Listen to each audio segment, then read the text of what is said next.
harda xırdalanda, gözəl bir yerdə, gözəl ev çıxartıram sizin qarşınıza. Allah alana xeyir versin, gəl dalımdan. Bu bunun həqiqidir.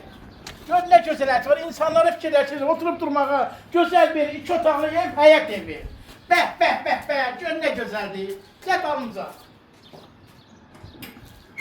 Allah, Məhəmməd ya Əli, Əli'nin adıyla başlayıram. Girdik evin içine, sol tarafta Sanusi.